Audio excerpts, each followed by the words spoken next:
السلام عليكم ورحمة الله وبركاته. نحمده ونصلي على رسوله الكريم. أما بعد فأعوذ بالله من الشيطان الرجيم. بسم الله الرحمن الرحيم.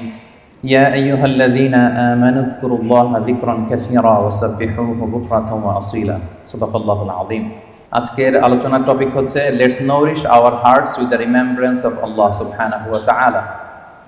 অর্থাৎ আল্লাহ সুবহানাহু ওয়া তাআলার স্মরণ বা জিকিরের মধ্য দিয়ে আমাদের হৃদয়কে উজ্জীবিত করা, প্রাণবন্ত করা, আমাদের হৃদয়টাকে পলিশ করা। কিভাবে আমরা এটা করতে পারি, এই টপিকের উপর কিছু আলোকপাত আমরা করবো ইনশাআল্লাহ বিইذنিল্লাহ। সম্মানিত সুধী, আল্লাহ তাআলার সন্তুষ্টিমূলক যে কোনো বিষয় এটা মনে মনে চিন্তা করা কিংবা মুখ দিয়ে বলা কিংবা কাজে বাস্তবায়ন করা, এটাই বেসিকলি যিকরুল্লাহ বা আল্লাহর স্মরণ। আমি আবার বলছি, আল্লাহ তাআলার সন্তুষ্টিমূলক যে কোনো কিছু মনে মনে চিন্তা করা কিংবা মুখে প্রকাশ করা অথবা কাজে বাস্তবায়ন করা, এটাই হচ্ছে যিকরুল্লাহ বা আল্লাহর স্মরণ, রিমেম্ব্রেন্স অফ আল্লাহ। বিশেষ করে আল্লাহ তাআলার পবিত্র নামগুলো স্মরণ করা। আমরা জানি যে আমাদের দেহকে সতেজ রাখার জন্য, প্রাণবন্ত রাখার জন্য খাবারের প্রয়োজন হয়।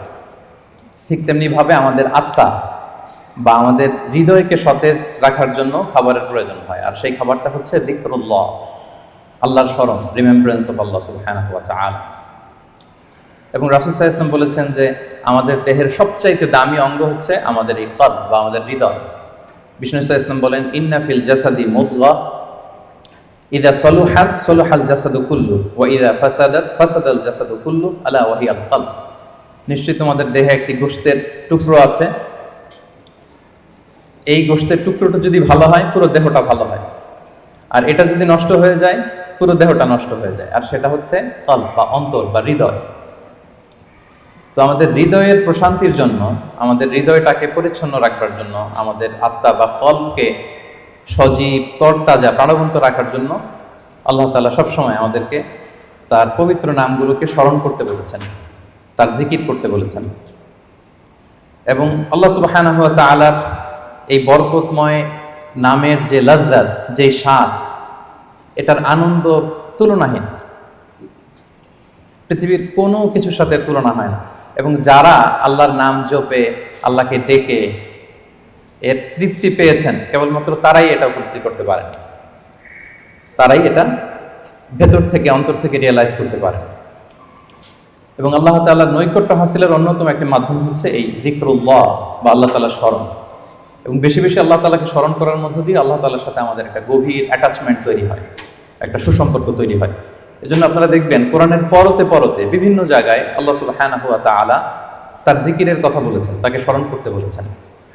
যে আয়াতটি দিয়ে আমি শুরু করেছি, সূরা আহজাবের 41 এবং 42 নম্বর আয়াত, আল্লাহ তাআলা ইরশাদ করছেন, ইয়া আইয়ুহাল্লাযীনা আমানু যকুরুল্লাহা যিকরান কাসীরা ওয়া সাব্বিহুহু বুকরাতান ওয়া আসীলা।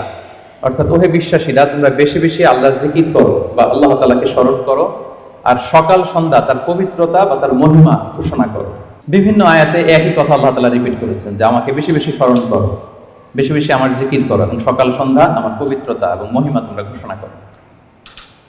এবং বিষ্ণু ঈসা ইসলামও বিভিন্ন হাদিসে তিনি বলেছেন যে আলাইকুম বিযিকরিল্লাহ, তোমাদের উচিত বেশি বেশি আল্লাহ তাআলাকে স্মরণ করা। এক লোক রাসূল সাল্লাল্লাহু আলাইহি ওয়াসাল্লামকে বলল, ইয়া রাসূলুল্লাহ, ইন্না শারাইআল ইসলামি ক্বাদ কাসুরাত আলাইয়া, ইসলামের বিধান তো অনেক, তো এত বিধানের মধ্যে থেকে আমি কোনটা পালন করব? ফা আখবিরনি বিশাইইন আতাশাব্বাসু বিহি, আপনি একটা আমাকে বলে দেন যেটা আমি আঁকড়ে ধরে থাকব, সবসময় করবো এটা, এরকম একটা বলেন। তখন রাসূল সাল্লাল্লাহু আলাইহি ওয়াসাল্লাম বললেন যে লা ইয়াযহালু লিসানুকা রাতাবান মিন যিকরিল্লাহ, তুমি যদি একটা সাজেশন চাও তাহলে আমি বলবো যে তোমার জিহ্বাটা যেন সবসময় আল্লাহর জিকিরে সিক্ত থাকে। সবসময় তোমার জিহ্বাকে, তোমার লিসানকে, তোমার জবানকে আল্লাহর জিকির দিয়ে তুমি সিক্ত রাখো। Always keep you tongue moist with the remembrance of আল্লাহ সুবহানাহু ওয়া তাআলা, আল্লাহর জিকিরে, আল্লাহর স্মরণে তোমার জিহ্বাটাকে সিক্ত রাখো। তো তার মানে কোরআনের এই আয়াত এবং রাসূল সাল্লাল্লাহু আলাইহি ওয়াসাল্লামের মুখনিসৃত এই হাদিস থেকে আমরা বুঝতে পারলাম যে আমাদের সবসময় আল্লাহ তাআলাকে খুব বেশি বেশি স্মরণ করা উচিত। এবং এই যে শব্দটা যিকরুল্লাহ বা আল্লাহর স্মরণ, এই জিকির শব্দটা কোরআনে বিভিন্ন অর্থে এসেছে। কখনো কখনো এটা সালাত অর্থে এসেছে, যেমন আল্লাহ তাআলা বলছেন, ইযা নুদিয়া লিস-সালাতি মিন ইয়াউমিল জুমআতি ফাসআউ ইলা যিকরিল্লাহ। জুমার আজান যখন হয় তখন তোমরা আল্লাহর জিকিরের দিকে ধাবিত হও। তো এখানে জিকির দ্বারা উদ্দেশ্য হচ্ছে জুমার সালাতের দিকে ধাবিত হও। আবার কখনো কখনো এই জিকির শব্দটা কোরআন অর্থে এসেছে। আল্লাহ তাআলা বলছেন, ইন্না নাহনু নাযালনা যিকরা ওয়া ইন্না লাহু লাহাফিজুন। নিশ্চয়ই আমি আল্লাহ তাআলা এই জিকিরকে নাজিল করেছি, এই জিকিরকে আমি সংরক্ষণ করব। এই জিকির দ্বারা উদ্দেশ্য হচ্ছে কোরআন, মানে আমি কোরআনকে নাজিল করেছি আর এই কোরআনকে আমি সংরক্ষণ করব। আবার কখনো এই জিকির আল্লাহর আইন বা আল্লাহর বিধান অর্থে কোরআনে এসেছে। আল্লাহ তাআলা বলছেন, ওয়ামান আ'রাদা আন যিকরি ফাইন্না লাহু মাঈশাতান দানকা। যে ব্যক্তি আমি আল্লাহর আইন বা বিধান থেকে মুখ ফিরিয়ে নেয় তাকে আমি তার জীবনটাকে আমি কঠিন করে দেব, সংকীর্ণ জীবিকা আমি তাকে দান করব, এবং কিয়ামতের দিন ওয়া নাহশুরুহু ইয়াওমাল কিয়ামাতি আ'মা, তাকে অন্ধ করে আমি কিয়ামতের দিন উত্থিত করব। আবার কখনো কখনো এই জিকির শব্দটা কোরআনে ইলম বা নলেজ কে রিপ্রেজেন্ট করতে এসেছে। যেমন আল্লাহ তাআলা ইরশাদ করছেন, ফাসআলু আহলা যিকরি ইন কুনতুম লা তা'লামুন। তোমরা যদি কিছু না জানো তাহলে আহলে জিকিরকে জিজ্ঞেস করে জেনে নাও। তো এই আহলে জিকির দ্বারা উদ্দেশ্য কি? আহলুল ইলম, মানে যার কোরআন সুন্নাহর জ্ঞান আছে। আবার পাশাপাশি জিকির বলতে আল্লাহ স্মরণও বোঝায়, সিম্পলি আল্লাহ তাআলাকে স্মরণ করা, যেটা আমাদের আজকের টপিক, রিমেম্বারেন্স অফ আল্লাহ সুবহানাহু ওয়া তাআলা। যে আয়াতটা দিয়ে আমরা শুরু করেছিলাম যে ইয়া আইয়ুহাল্লাযীনা আমানু যকুরুল্লাহা যিকরান কাসীরা। ওহে বিশ্বাসীরা, তোমরা আল্লাহ তাআলাকে বেশি বেশি স্মরণ করো। তাহলে সাধারণত স্মরণ করার অর্থ কোরআনে পাওয়া যায়। সম্মানিত সুধী, মূলত আমরা যে ইবাদতগুলো অফার করি, সকল ইবাদতের মূল উদ্দেশ্য হচ্ছে আল্লাহ তাআলার স্মরণ। আপনারা যদি একটু খেয়াল করে দেখেন, আমরা যত ইবাদত করি, যে সমস্ত ইবাদতগুলো ফার্জ করা হয়েছে, আসলে এর মূল উদ্দেশ্য কি? আল্লাহ তাআলাকে স্মরণ করা। আমরা যে সালাত করি, আসলে উদ্দেশ্য কি? আল্লাহর স্মরণ। আল্লাহ এটা বলেছেন, ওয়া আকিমিস সালাতা লিযিকরি ইন্নানি আনাল্লাহু লা ইলাহা ইল্লা আনা ফা'বুদনি ওয়া আকিমিস সালাতা লিযিকরি। মুসা আলাইহিস সালামকে আল্লাহ বললেন, আমি হচ্ছি আল্লাহ, আমি ছাড়া কোনো ইলাহ নেই, আর আমার স্মরণে সালাত কায়েম করো। তাহলে সালাতটা আমরা কায়েম করছি কার স্মরণে? বলুন সবাই, কার স্মরণে? আল্লাহর স্মরণে কায়েম করছি। আবার অনুরূপভাবে আমরা যে হজ আদায় করি, এই হজেরও মূল উদ্দেশ্য হচ্ছে আল্লাহ তাআলার স্মরণ। আল্লাহ তাআলা বলছেন, ফাইদা কাদাইতুম মানাসিকাকুম ফাযকুরুল্লাহা কাযিকরিকুম আবাআকুম আও আশাদ্দা যিকরা। তোমাদের হজের কার্যক্রম যখন শেষ হয়ে যায়, তখন আল্লাহ তাআলাকে ওইভাবে স্মরণ করো যেমনি জাহিলি যুগে তোমরা তোমাদের পূর্বপুরুষদের স্মরণ করতে, বা তার চেয়ে বেশি স্মরণ করো। তাহলে সালাতের উদ্দেশ্য আল্লাহকে স্মরণ, আমরা এই আয়াত থেকে পেলাম হজের উদ্দেশ্য আল্লাহকে স্মরণ। সিয়ামের উদ্দেশ্যের দিকে যদি আমরা খেয়াল করি, সিয়ামের প্রাইম অবজেক্টিভ হচ্ছে লাআল্লাকুম তাত্তাকুন, যাতে করে তোমরা আল্লাহ সচেতন হতে পারো। অর্থাৎ এই অনুভূতি নিজের মধ্যে বিল্ড করতে পারো যে আমি যাই করি না কেন, কে দেখে? আল্লাহ সুবহানাহু ওয়া তাআলা দেখে। তার মানে আল্লাহ স্মরণ। তার মানে সালাত আদায় করি, উদ্দেশ্য আল্লাহ স্মরণ। হজ আদায় করি, এটার উদ্দেশ্য আল্লাহ স্মরণ।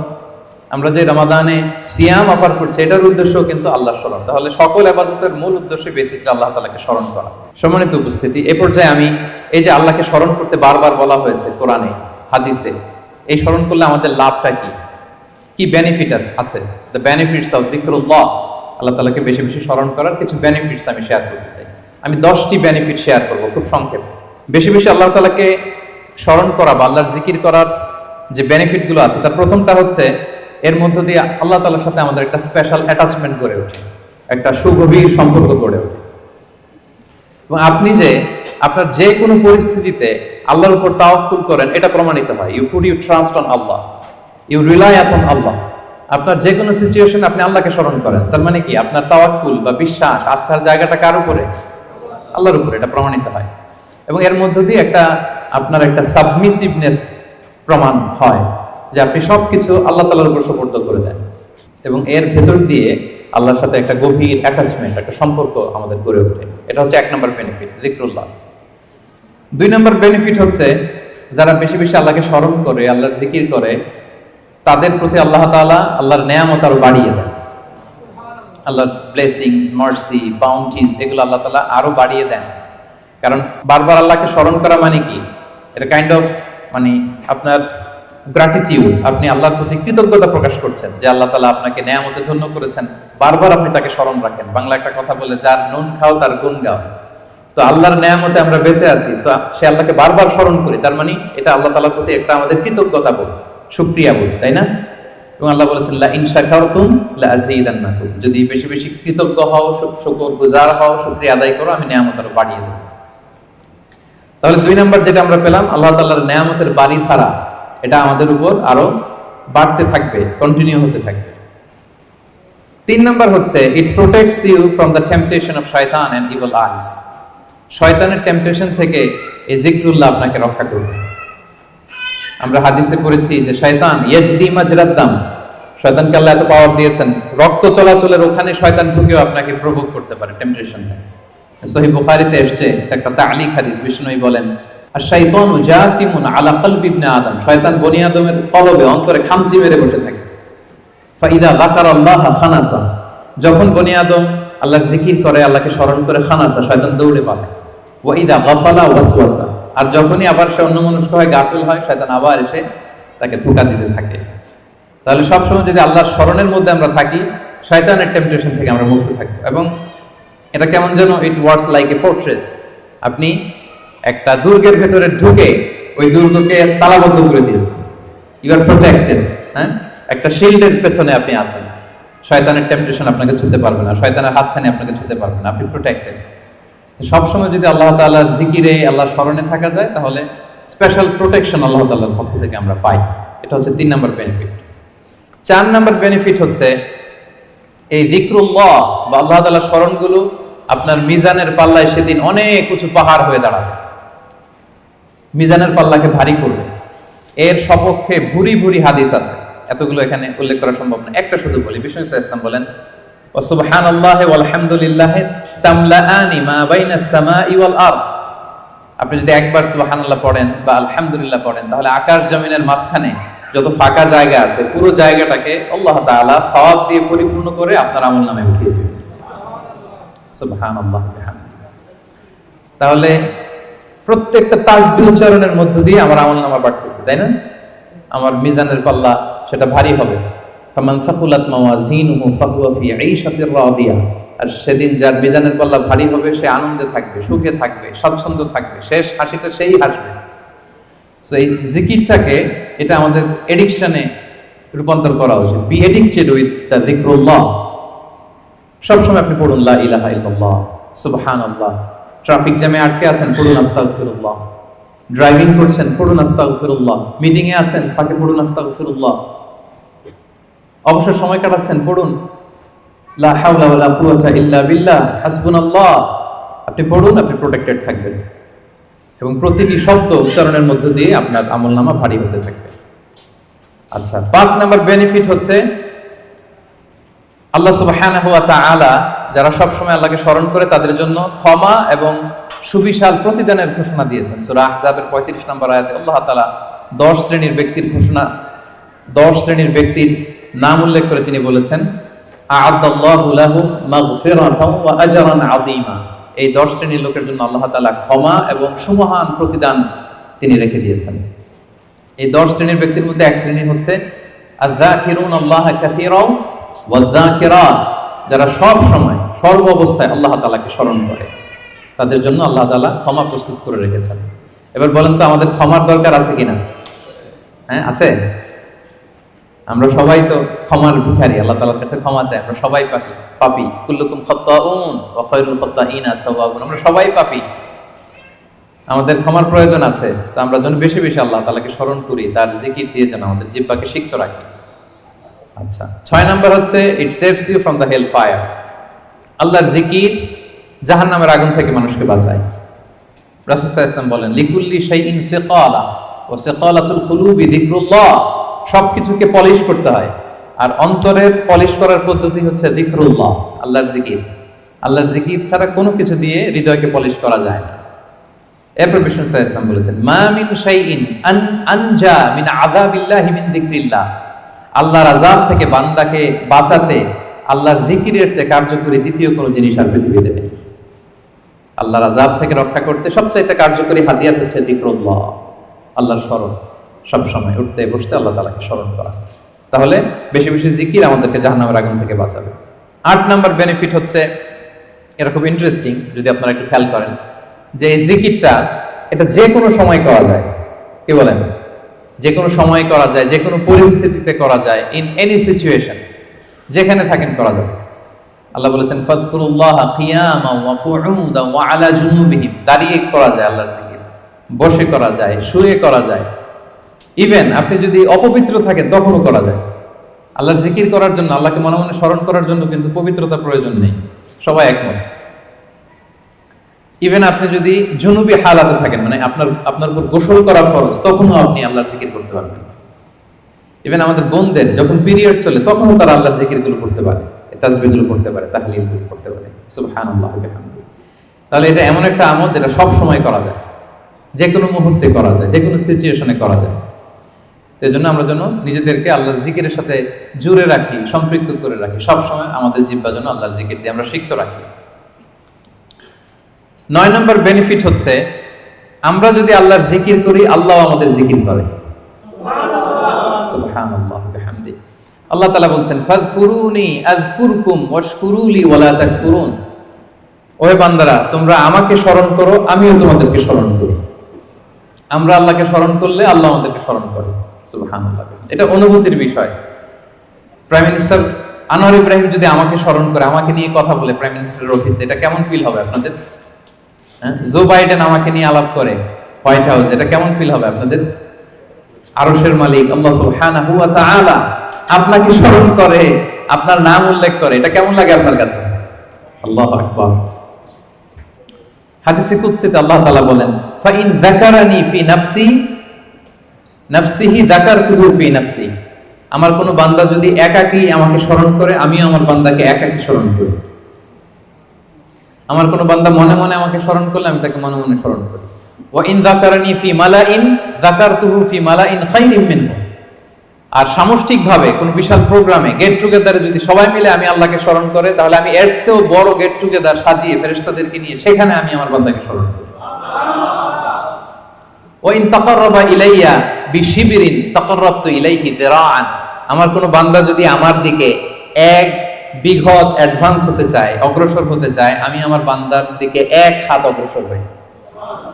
ওয়া ইন তাকাররাবা ইলাইয়া যিরাআন তাকাররাবতু ইলাইহি বাআন। আমার কোন বান্দা যদি আমার দিকে এক হাত আসতে চায়, আমি আমার বান্দার দিকে 2 হাত এগিয়ে যাই। ওয়া ইন আতানি ইয়ামশি আতাইতুহু হারওয়ালা। আমার কোন বান্দা যদি আমার দিকে হেঁটে হেঁটে আসতে চায়, আমি আমার বান্দার সাক্ষাতে উৎগ্রীব হয়ে তার দিকে দৌড়ে দৌড়ে যাই। ফাযকুরুনি আযকুরুকুম ওয়াশকুরুলি ওয়ালা তাকফুরুন। আমাকে স্মরণ করো তো আমিও তোমাদের স্মরণ করব। আল্লাহু আকবার। তাহলে জিকিরের 9 নম্বর বেনিফিট হচ্ছে, আমরা আল্লাহকে স্মরণ করলে আল্লাহ কি করে? আমাদেরকে স্মরণ করে। জিকিরের 10 নম্বর বেনিফিট হচ্ছে, জিকির হৃদয়কে প্রশান্ত করে। আলা বিযিকরিল্লাহি তাতমাইন্নুল কুলুব।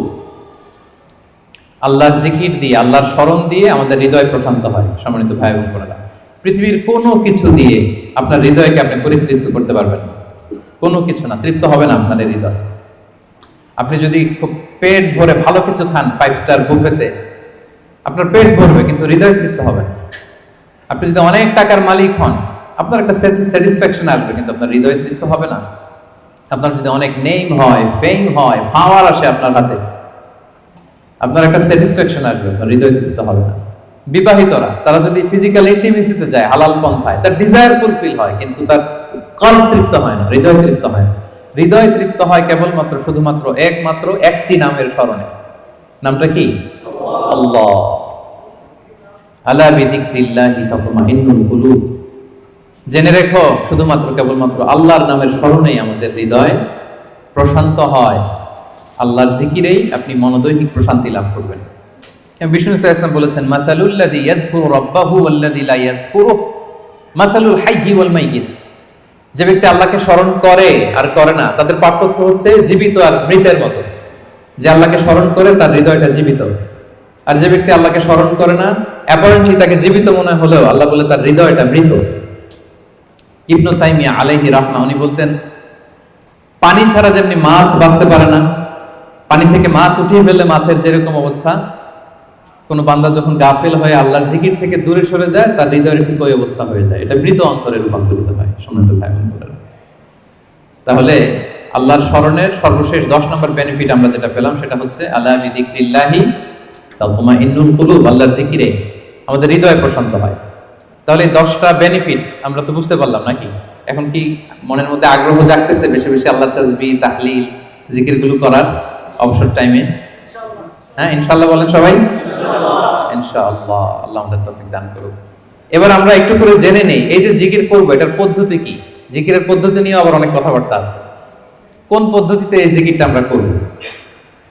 শুরুতেই তো আমরা এতটুকু বলেছি যে আল্লাযীনা ইয়াযকুরুনাল্লাহা কিয়ামান ওয়া কুউদান ওয়া আলা জুনুবিহিম, যে দাঁড়িয়েও জিকির করা যায়, বসেও করা যায়, শুয়েও করা যায়। আল্লাহ তাআলা একটা আয়াতে বলেছেন ফাযকুরুল্লাহা কামা আল্লামাকুম মা লাম তাকুনু তা'লামুন, তোমরা আল্লাহকে ওইভাবে স্মরণ করো, আল্লাহর জিকির করো যেভাবে আল্লাহ তোমাদের শিখিয়েছেন। তাহলে জিকির কিভাবে করতে হবে এটাও কিন্তু আল্লাহ তাআলা আমাদেরকে শিখিয়েছেন, ইনস্ট্রাক্ট করেছেন, গাইড করেছেন। আমি শোনাবো আপনাদের। আল্লাহ যেভাবে শিখিয়েছেন ফাযকুরুল্লাহা কামা আল্লামাকুম, আল্লাহ যেভাবে শিখিয়েছেন ওইভাবে করো জিকির। কিভাবে শিখিয়েছেন আল্লাহ? সূরাতুল আ'রাফের 205 নম্বর আয়াতে আল্লাহ তাআলা খুব এক্সপ্লিসিটলি তিনি জানিয়েছেন কিভাবে আল্লাহর জিকির করতে হবে। আল্লাহ তাআলা বলছেন ওয়াযকুর রাব্বাকা ফি নাফসিকা তাদাররুআন ওয়া খীফাতান ওয়া দুনাল জাহরি বিল কওলি বিল গুদুবি ওয়াল আসাল ওয়া লা তাকুন মিনাল গাফিলিন। সম্মানিত সুধী, খেয়াল করে শুনুন কিভাবে আল্লাহর জিকির করতে হবে। দেখেন আল্লাহ তাআলা কয়েকটা নির্দেশনা আমাদেরকে দিয়েছেন। নাম্বার 1, ওয়াযকুর রাব্বাকা, তোমার রবের জিকির করো। তার মানে জিকিরের মধ্যে কার নাম থাকতে হবে? কোন জিকিরে যদি আল্লাহর নাম না থাকে ওটা আল্লাহর জিকির হবে? বলেন। আপনি বাংলাদেশে অনেক জিকির দেখবেন যে এমন কিম্ভূত কিমাকার অদ্ভুত আওয়াজে জিকির করে যেখানে আল্লাহ তাআলার পবিত্র নাম খুঁজে পাওয়া যায়। এরকম জিকির আছে না? এটা কি কোরআন অনুযায়ী জিকির হলো? হয়। আল্লাহর নাম থাকতে হবে, 1 নম্বর শর্ত। এরপর আল্লাহ বললেন ফি নাফসিকা, জিকির করতে হবে মনে মনে। এভাবে মনে মনে জিকির করতে হবে, মনে মনে আল্লাহ তাআলাকে স্মরণ করা। এটা রেকমেন্ডেড, এটা বেশি ভালো। যদি আপনি আওয়াজ করে করতে পারবেন এটা জায়েজ আছে। 2 নম্বরে হচ্ছে তাদাররুআন, সবিনয়। আপনার একটা বিনীত ভাব থাকতে হবে জিকিরের মধ্যে। 3 নম্বর হচ্ছে খীফাতান, ভীত বহবল চিত্তে, আল্লাহর ভয় আপনার অন্তরে জাগ্রত থাকতে হবে জিকিরের সময়। তারপর হচ্ছে দুনাল জাহরি মিনাল কওল, অনুচ্চ স্বরে, আওয়াজ করে না, চিৎকার চেঁচামেচি করে নয়। আওয়াজ করে জিকির করা যাবে শুধু তালিমের ক্ষেত্রে। ধরেন যে আমি শিক্ষা দিচ্ছি আমার স্টুডেন্টদেরকে বা লোকদেরকে যে এটা হচ্ছে লা ইলাহা ইল্লাল্লাহ, তো আমি আওয়াজ করে না বললে ওরা শুদ্ধভাবে উচ্চারণ করতে পারবে? তালিমান তারবিয়াতান এটা জায়েজ আছে, কিন্তু বেসিক্যালি জিকির হবে ফি নাফসিক, মনে মনে। তাদাররুআন, সবিনয়ে। খীফাতান, ভীত বহবল চিত্তে। দুনাল জাহরি বিল কওল, অনুচ্চ স্বরে আল্লাহ তাআলাকে ডাকো। এটা হচ্ছে জিকিরের পদ্ধতি কোরআনের আয়াতের আলোকে। হাদিসে বিষ্ণু ইসলাম আরেকটা যোগ করেছেন। এক হাদিসে বিষ্ণু বলেন 7 শ্রেণীর ব্যক্তিকে আল্লাহ তাআলা কিয়ামতের দিন তার সুশীতল আরশের নিচে ছায়া দিবেন, যেদিন আল্লাহর দেয়া সেই ছায়া ছাড়া কোনো ছায়া থাকবে না। এর মধ্যে 1 শ্রেণীর ব্যক্তি হচ্ছে রাজুলুন যাকারাল্লাহা খালিয়ান ফাফাদাত আইনা, এমন ব্যক্তি যে গোপনে আল্লাহকে ডাকে। যাকারাল্লাহা খালিয়ান, বিষ্ণুকে আরেকটা জুড়ে দিয়েছেন খালিয়ান, গোপনে। গোপনে জিকির এটা আল্লাহ তাআলার কাছে বেশি পছন্দনীয়। এরপর তিনি আবার বললেন ফাফাদাত আইনা, অশ্রুসিক্ত নয়নে, চোখের পানি ছেড়ে অশ্রুসিক্ত নয়নে যদি আমরা জিকির করি, ওই জিকিরটা, ওই দোয়াটা আল্লাহ তাআলার কাছে খুব দ্রুত কবুল হয়ে যায়। প্রিয় ভাই বোনেরা, 2 ফোঁটা আল্লাহর কাছে সবচাইতে প্রিয়। আওয়াজ করে বলুন তো কয় ফোঁটা? 2 ফোঁটা। এক হচ্ছে জিহাদের ময়দানে মুজাহিদের গা বেয়ে রক্তের ফোঁটা। জিহাদের ময়দানে মুজাহিদের শরীর থেকে ঝরে পড়া রক্তের ফোঁটা আল্লাহর কাছে বড় প্রিয়। 2 নাম্বার হচ্ছে অনুতপ্ত বান্দার চোখের পানির ফোঁটা।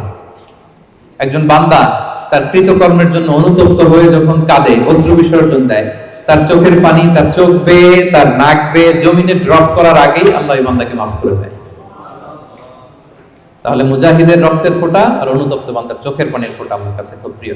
বিশ্বনবী তাই বললেন রাজুলুন যাকারাল্লাহা খালিয়ান ফাফাদাত আইনা, এমন ব্যক্তি যে গোপনে আল্লাহকে স্মরণ করে আর অশ্রুসিক্ত নয়নে। তাহলে জিকির কিভাবে করব? মোটামুটি একটা পিকচারাইজেশন হয়েছে না? হ্যাঁ, ওয়াযকুর রাব্বাকা ফি নাফসিকা, মনে মনে জিকির করুন। তাদাররুআন, সবিনয়ে। খীফাতান, ভীত বহবল চিত্তে। দুনাল জাহরি বিল কওল, অনুচ্চ স্বরে। আর হাদিসে এসেছে খালিয়ান, গোপনে। ফাফাদাত আইনা, অশ্রুসিক্ত নয়ন। এভাবে যদি আমরা আল্লাহ তাআলাকে স্মরণ করি, এভাবে যদি আমরা কায়মনোবাক্যে বাক্যে আল্লাহকে ডাকি, এভাবে যদি আল্লাহ তাআলার কাছে চাই, আল্লাহ তাআলা এই দৃশ্যটা দেখতে করতে পছন্দ করেন। তাহলে জিকিরের পদ্ধতি সবার কাছে ক্লিয়ার? এর বাইরে যে লম্ফ-জম্ফ দিয়ে অদ্ভুত কিম্ভূতকিমাকার আওয়াজ করে জিকির করলে এটা হবে? ওইটা কোরআন সুন্নাহর সাথে সাংঘর্ষিক হবে। এভাবে জিকির করা যাবে না। সুস্পষ্ট আল্লাহ তাআলার পবিত্র বরকতময় নাম বোঝা যেতে হবে এবং গোপনে অনুচ্চ স্বরে নীরবে আল্লাহ তাআলার নামকে জপতে হবে। এবার দ্য কোশ্চেন রাইজেস, কোন জিকিরটা করব? জিকির তো অনেক, কি বলেন? আমরা একটু জেনে নিই যে সবচাইতে শ্রেষ্ঠ জিকির কোনটা। কেউ কি জানেন সবচেয়ে শ্রেষ্ঠ জিকির কোনটা? হ্যাঁ, সুবহানাল্লাহি বিহামদি। আর একটু বলেন, আওয়াজ করে, সাহস করে বলেন। লা ইলাহা ইল্লাল্লাহ, এই তো চলে আসছে। এটা সবচাইতে শ্রেষ্ঠ জিকির। সহিহ মুসলিমের বর্ণনা, বিষ্ণু সাল্লাল্লাহু আলাইহি ওয়াসাল্লাম বলেন, আফদালু যিকরি লা ইলাহা ইল্লাল্লাহ। সবচাইতে শ্রেষ্ঠ জিকির হচ্ছে লা ইলাহা ইল্লাল্লাহ। আপনার কাছে মনে হয় এটা তো সিম্পল, এটা তো সবাই জানে, এটা তো সবাই পড়ে না? আল্লাহ তাআলার কাছে এটা অনেক দামি, সবচাইতে শ্রেষ্ঠ জিকির। এটা একটা বিপ্লবী বাণী, এটা একটা সুমহান বাণী। এটাকে বলা হয় কালিমাতুত তাওহীদ। একত্ববাদের ঘোষণা আছে, লা ইলাহা ইল্লাল্লাহ, আল্লাহ ছাড়া কোনো ইলাহ নেই, কোনো উপাস্য নেই, কোনো বিধানদাতা নেই, কোনো আইনদাতা নেই। এটা সুমহান বাণী। এটা যাচ্ছে তাই ছোটখাটো কোনো বাণী নয়। লা ইলাহা ইল্লাল্লাহ আফদালু যিকরি লা ইলাহা ইল্লাল্লাহ। অবসর পেলেই, সময় পেলেই পড়বেন লা ইলাহা ইল্লাল্লাহ, লা ইলাহা ইল্লাল্লাহ, লা ইলাহা ইল্লাল্লাহ। এটা কালিমাতুত তাওহীদ, আল্লাহ তাআলার সুমহান বাণী। এটা যে আমাদের কাছে খুব স্বাভাবিক জিকির মনে হয়, এটা এই ব্যাপারটা আবার অস্বাভাবিক না, এটা অস্বাভাবিক। কারণ মুসা আলাইহিস সালামের কাছে এমন মনে হয়েছিল। মুসা আলাইহিস সালাম সরাসরি আল্লাহর সাথে কথা বলতেন। মুস্তাদরাকে হাকিমে একটা হাদিস এসেছে, মুসা আলাইহিস সালাম আল্লাহকে বললেন, ইয়া রব্বি আল্লিমনি শাইআন আযকুরুকা বিহি ওয়া আদউকা বিহি। মুসা আলাইহিস সালাম আল্লাহকে বললেন, আল্লাহ আপনি আমাকে এমন একটা জিকির শিক্ষা দেন যে জিকিরটা দিয়ে আমি আপনাকে ডাকবো, আপনার কাছে চাইবো, এবং এটা আর কেউ জানবে না, আপনি আর আমি। তো আল্লাহ বললেন, ইয়া মুসা কুল লা ইলাহা ইল্লাল্লাহ। হে মুসা তুমি পড়ো লা ইলাহা ইল্লাল্লাহ।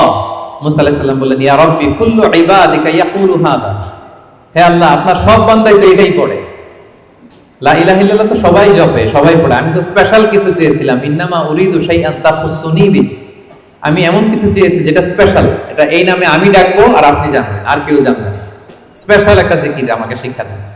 তখন আল্লাহ তাআলা বললেন, ইয়া মুসা লাউ তাদাউ লা ইলাহা ইল্লাল্লাহ ফি কাফফা। মুসা তুমি যদি লা ইলাহা ইল্লাল্লাহকে মিজানের এক পাল্লায় রাখো, ওয়া তাদাউস সামাওয়াতুস সাবউ ওয়াল আরাদিন ফি কাফফা, আর সাত আকাশ আর সাত জমিন যদি আরেক পাল্লায় রাখো, লা রাজাহাত কাফফাতু লা ইলাহা ইল্লাল্লাহ। মুসা মুহূর্তেই লা ইলাহার পাল্লাটা ভারী হয়ে যাবে। সুবহানাল্লাহ। এটা যেন তেন কোনো কালিমা নয়, এটা বিপ্লবী বাণী, এটা সুমহান বাণী। এখানে ওয়াননেস অফ গড, আমি যে এক, একক, অদ্বিতীয়, অতুলনীয়, ইউনিক, এটার ঘোষণা দেওয়া হয় লা ইলাহা ইল্লাল্লাহ। আল্লাহ ছাড়া কোনো ইলাহ নেই, আল্লাহ ছাড়া কোনো উপাস্য নেই। এটা সাধারণ কোনো বাণী নয়। তাহলে মুসা আলাইহিস সালামের মনেও প্রশ্ন জেগেছিল এটা, যে আল্লাহ স্পেশাল দোয়া শিখান। আল্লাহ বললেন লা ইলাহা ইল্লাল্লাহ, উনি বললেন সবাই তো এটা পড়ে। তখন আল্লাহ বললেন এটা এত দামি, মিজানের এক পাল্লায় লা ইলাহা রাখলে, আরেক পাল্লায় সাত আকাশ সাত জমিন রাখলে লা ইলাহার পাল্লা ভারী হয়ে যাবে। তাহলে আমরা লা ইলাহা ইল্লাল্লাহ এটার জিকির বেশি বেশি করব, কি বলেন? আসুন আমরা কয়েকবার পড়ি লা ইলাহা ইল্লাল্লাহ, লা ইলাহা ইল্লাল্লাহ, লা ইলাহা ইল্লাল্লাহ। আরেকটা হাদিসে এসেছে, রাসূল সাল্লাল্লাহু আলাইহি ওয়াসাল্লাম বলেন, আহাব্বুল কালামি ইলাল্লাহি আরবা। আল্লাহর কাছে সবচেয়ে প্রিয় কথা চারটি। বলুন তো কয়টি? চারটি। আল্লাহর কাছে সবচেয়ে প্রিয় কথা চারটি। এক হচ্ছে সুবহানাল্লাহ, দুই হচ্ছে আলহামদুলিল্লাহ, তিন হচ্ছে লা ইলাহা ইল্লাল্লাহ, চার হচ্ছে আল্লাহু আকবার। সুবহানাল্লাহ, আলহামদুলিল্লাহ, লা ইলাহা ইল্লাল্লাহ, আল্লাহু আকবার। এই চারটা কথা আল্লাহর কাছে সবচাইতে প্রিয়। কোনো সিকোয়েন্স রাখা লাগবে না, যেভাবে মন চায়। রাসূল সাল্লাল্লাহু আলাইহি ওয়াসাল্লাম বলেন, লা ইয়াদুররুকা বিআইয়িহিন্না বাদাতা। যেটা দিয়ে তুমি আগে শুরু করবে অসুবিধা নেই। আগে পড়তে পারেন লা ইলাহা ইল্লাল্লাহ, আগে পড়ুন সুবহানাল্লাহ, আগে পড়ুন আল্লাহু আকবার, আগে পড়ুন আলহামদুলিল্লাহ, কোনো সমস্যা নেই। তাহলে আল্লাহর কাছে সবচাইতে প্রিয় কথা কয়টি? চারটি। এটা আমরা জেনে গেলাম, সুবহানাল্লাহ, আলহামদুলিল্লাহ, লা ইলাহা ইল্লাল্লাহ, আল্লাহু আকবার। আচ্ছা, সহিহ বুখারীর সর্বশেষ হাদিসটা শোনাই। বিষ্ণু সাল্লাল্লাহু আলাইহি ওয়াসাল্লাম বলেন, কালিমাতান হাবিবাতান ইলার রহমান। দুটি বাক্য আছে দয়াময় আল্লাহর কাছে খুব প্রিয়, এই বাক্য দুটো, কিন্তু খাফিফাতান আলাল লিসান, জিহ্বায় উচ্চারণে এটা বেশ হালকা পাতলা। সাকিলাতান ফিল মিজান, কিন্তু মিজানের পাল্লায় উঠালে এটা অনেক ওজন হবে। এর এক হচ্ছে সুবহানাল্লাহি ওয়া বিহামদিহি, সুবহানাল্লাহিল আযীম, সুবহানাল্লাহি ওয়া বিহামদিহি, সুবহানাল্লাহিল আযীম। এটা পারেন না আপনারা? আজকের এই যে আলোচনা তো রেকর্ড হচ্ছে, আপনারা আমাদের সোশ্যাল মিডিয়া হ্যান্ডেলে সার্চ করলে পেয়ে যাবেন। আমি উচ্চারণ সহ বলে দিচ্ছি প্রত্যেকটা, আমরা যেন এগুলো মুখস্থ করে নিই। দুটি বাক্য আল্লাহর কাছে খুব প্রিয়, বড্ড প্রিয়, কিন্তু জিহ্বায় উচ্চারণ একেবারে very simple, very easy and smooth, কিন্তু মিজানের পাল্লা রেখে দিলে অনেক ভারী হয়ে যাবে। সুবহানাল্লাহি বিহামদিহি, সুবহানাল্লাহিল আযীম। তারপরে আর কোন নামে জিকির করব? আল্লাহর 99টি নাম ধরে আল্লাহকে ডাকবো। আল্লাহর 99টা সুন্দর সুন্দর নাম আছে। কুল ইদউল্লাহ আও ইদউর রহমান আইয়াম্মা তাদউ ফালাহুল আসমাউল হুসনা। আল্লাহকে আল্লাহ বলে ডাকো কিংবা রহমান বলে ডাকো, তবে জেনে রাখো আল্লাহর অনেকগুলো সুন্দর সুন্দর নাম আছে। কয়টা নাম? সহিহ বুখারীতে এসেছে, ইন্না লিল্লাহি 99 ইসমা মিআতান ইল্লা ওয়াহিদা। আল্লাহর 99টা নাম আছে। মান আহসাহা দাখালাল জান্নাহ। যে এই 99 নামকে মুখস্থ করবে, এটাকে হৃদয়ে ধারণ করবে, এর যে হক আছে আদায় করবে, আল্লাহ তাকে জান্নাত দান করবে। আল্লাহর 99টা নাম সুযোগ হলে মুখস্থ করবেন। আমাদের আইআইএম এর প্রতিদিনের মর্নিং অ্যাসেম্বলি শুরু হয় আল্লাহর 99টা নাম জপে। খেয়াল করেছেন আপনারা? হ্যাঁ, একটা নাশিদের সুরে পড়ে সকালবেলা, নাকি ঘুমিয়ে থাকেন ওই টাইমে আপনারা? সকালবেলা 8টার দিকে, মোস্ট লাইকলি 8টার দিকে যখন দোয়া করে আমাদের মর্নিং অ্যাসেম্বলি শুরু হয় ইউআইতে, সেই তো আমি 13 সাল থেকে শুনতেছি আল্লাহর 99টা নাম জপে তারপরে officially the starting of the day এখানে হয়। আলহামদুলিল্লাহ। তো আল্লাহর নামগুলো ধরে যেন আমরা আল্লাহকে ডাকি। ইয়া আল্লাহ, ইয়া রহমান, ইয়া রহিম, ইয়া হাইয়্যু, ইয়া কাইয়্যুম। এভাবে আল্লাহকে ডাকলে আল্লাহ তাআলা বড় খুশি হন।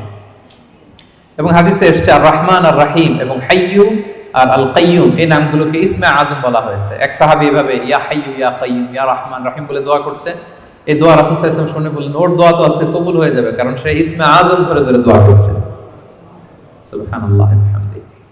ইসমে আজম হচ্ছে এমন আল্লাহর নাম, ইদা দুইয়া বিহি আজাবা, আল্লাহ এটা দিয়ে আল্লাহকে ডাকলে আল্লাহ ডাকে সাড়া দেয়। ওয়া ইদা সুইলা বিহি আ'তা, এই নামের বদৌলতে আল্লাহর কাছে কিছু চাইলে আল্লাহ দিয়ে দেয়।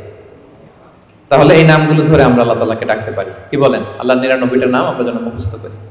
সব শেষে বলবো আযকারুস সাবাহি ওয়াল মাসা। যেহেতু আমি যে আয়াত দিয়ে শুরু করেছিলাম, সেই আয়াতের শেষে আল্লাহ বলেছেন ওয়াসাব্বিহুহু বুকরাতাও ওয়া আসীলা। তোমরা বেশি বেশি আল্লাহকে স্মরণ করো, আর সকাল সন্ধ্যা আল্লাহর মহিমা, আল্লাহর প্রশংসা, আল্লাহর গ্লোরি, এটাকে তোমরা বর্ণনা করো। আল্লাহর প্রশংসা, আল্লাহর মহিমা বর্ণনা করো সকাল সন্ধ্যা। সবসময় তো করবোই, বিশেষ করে সকাল সন্ধ্যা। এবং রাসূল সাল্লাল্লাহু আলাইহি ওয়াসাল্লাম ফজরের সালাতের পরে, মাগরিবের সালাতের পরে লম্বা তাসবিহ পড়তেন।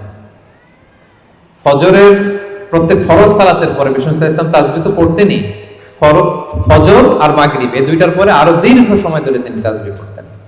প্রত্যেক ফরজ নামাজের পরে রাসূল সাল্লাল্লাহু আলাইহি ওয়াসাল্লাম 3 বার ইস্তিগফার করতেন। সবচেয়ে সহজ, খুব সহজ একটা জিকির, আস্তাগফিরুল্লাহ, আস্তাগফিরুল্লাহ, আস্তাগফিরুল্লাহ। আপনারা পড়েন তো নাকি? পড়েন। হ্যাঁ, এগুলো হচ্ছে টেক অ্যাওয়ে মেসেজ, এগুলো নিয়ে যেতে হবে সাথে করে। এই যে আইএম বাংলাদেশ কমিউনিটি সুন্দর প্রোগ্রামের আয়োজন করলাম, আমরা আসলাম, আমরা যেন প্রতিটা টেক অ্যাওয়ে মেসেজ সাথে করে নিয়ে যাই। ফরজ সালাতের পরে 3 বার আস্তাগফিরুল্লাহ আমরা পড়ব। ইস্তিগফারের অনেক ফজিলত, বেসিক 5টা ফজিলত বিষ্ণুই বলেন, মান লাজিমাল ইস্তিগফার জাআলাল্লাহু লাহু মিন কুল্লি দীকিন মাখরাজা।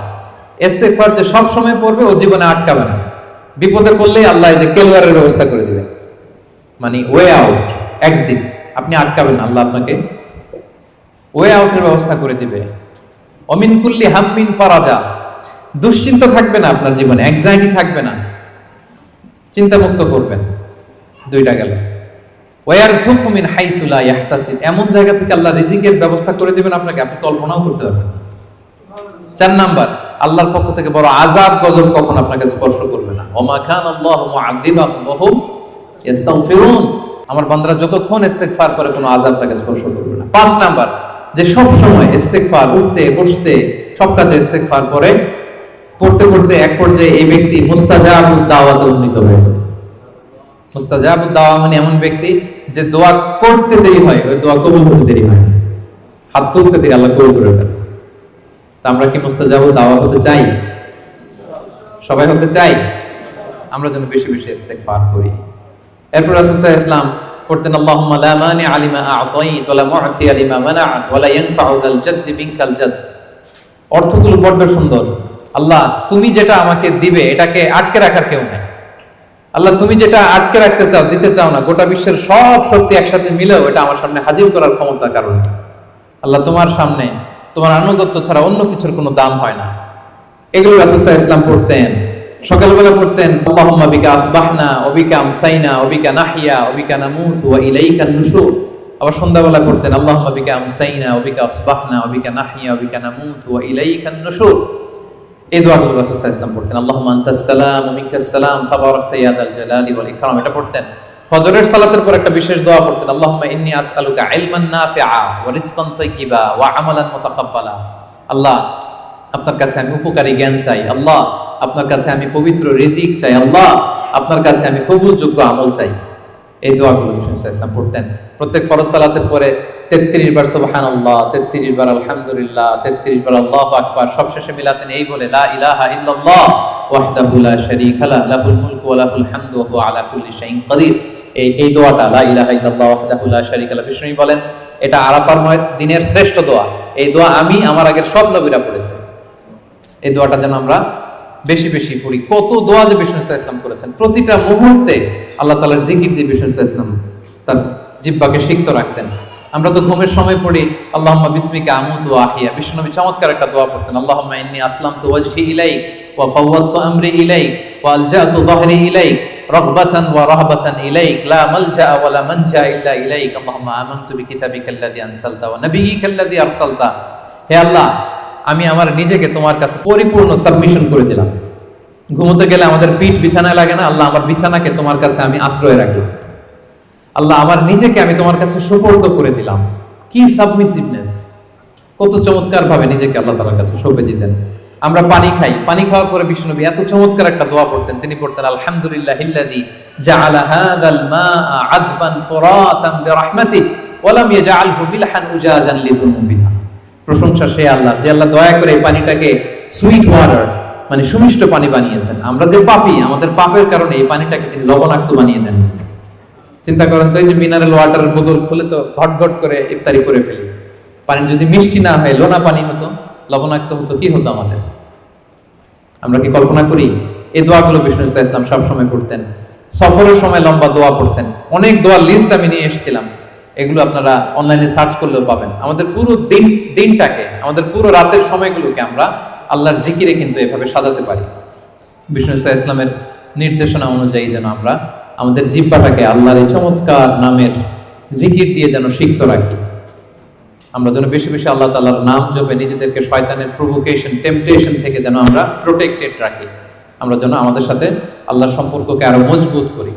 তাহলে আমরা যে টপিকটা দিয়েছিলাম, let's nourish our hearts with the remembrance of আল্লাহ, এই রমাদানে আমরা যেন বেশি বেশি আল্লাহ তাআলাকে স্মরণ করে আমাদের হৃদয়টাকে উজ্জীবিত রাখতে পারি, আমাদের হৃদয়টাকে যেন সজীব রাখতে পারি, যেন সিক্ত রাখতে পারি। আল্লাহ তাআলা আমাদের সবাইকে এই সংক্ষিপ্ত কথাগুলো বোঝার ও আমল করার তৌফিক দান করুন। হাদা মা ইনদি ওয়াল ইলমু ইনদাল্লাহি আলাইহি তাওয়াক্কালতু ওয়া ইলাইহি উনীব। ওয়াসসালামু আলাইকুম ওয়া রাহমাতুল্লাহি তাআলা ওয়া বারাকাতুহু।